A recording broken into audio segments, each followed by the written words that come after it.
So Richard Dawes said his aim in life was to die young as late as possible. So it's not about life extension. It's about what people call health span, not lifespan. So the thing is to keep healthy as long as you can. And then part of the book is also about dying well as living well. So the aim is not to live forever, although there's a movement in America called regenerative medicine aiming to do that. But it's to stay as fit as possible, as able as possible, and as long as possible. So health span, not lifespan. Okay, well, let's talk about this living well and bring you in on this, Diana Moran, because you have been very gently aging on our screens, but and I suppose you've come across attitudes to what people should be doing when they're older. Attitude is really important. If you've got a good attitude, it's going to say to you, I can still do this. I am determined that I'm still going to be able to walk, play, associate with people, talk with people, still keep learning. I still keep learning at this stage. I paint a great deal. It is all a question of attitude. I'm just wondering, some people might think it's slightly patronising, though, this idea. They're sort of thinking, well, I'm doing what I can and I'm very happy doing what I'm doing. But the thing is, as we've just been hearing, if people have begun to look after themselves by the age of 30, I always think that 30 mark is an important one, the chances are, it's a bit like an insurance policy, the more you put into it as the years go by, the more there is to pull on when perhaps bad things do happen. I mean, in my instance, I had my cancer, but I was very fit in myself, and so therefore I was able to get over my illness more easily. And it does mean that by the time I'm now 76, and there's not a lot that I won't take on as a challenge. In fact, my kids say, Mum, you're more like a teenager these days, because I do have this positive attitude. I have kept fit, but I have to quickly tell you, I'm not a fanatic. I don't go running for miles and all this.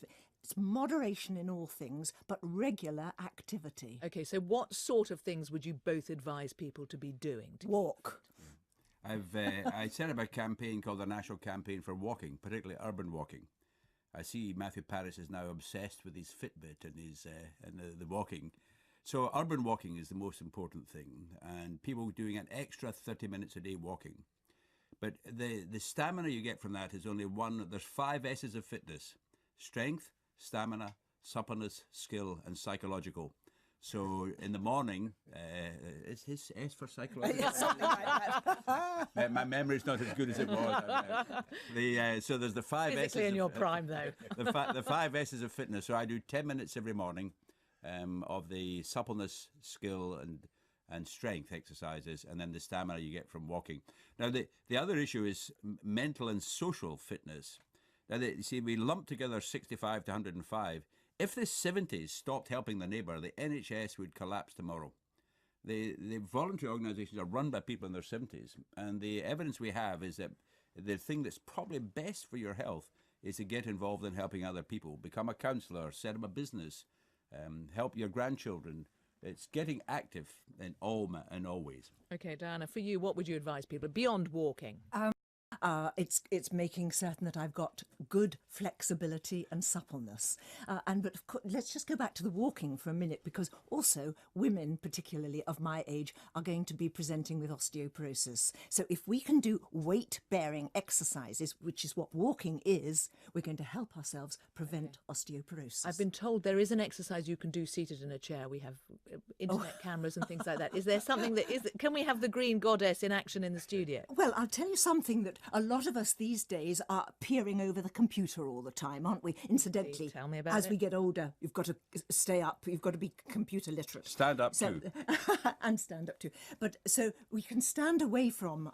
Can I do that here? Yes, I can. Stand away from the computer and now just roll your shoulders. Muir's doing this Roll too. I feel that I your should be. Rob may shoulders. join us. We're That's rolling our it. shoulders. Roll in the your studio. shoulders I can't to quite believe I'm loosen, doing this. and then look over to the right.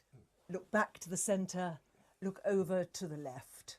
And then, whilst you were sitting at your computer, but we've got to make certain that we keep the quadriceps, which is the front muscle here of the leg, strong. So either pushing yourself up from your computer or from your chair at home and stand and down. You've got a nice piece of music on and stand and down. But better still, put your hands on your thighs themselves, and now stand and really feel that muscle working.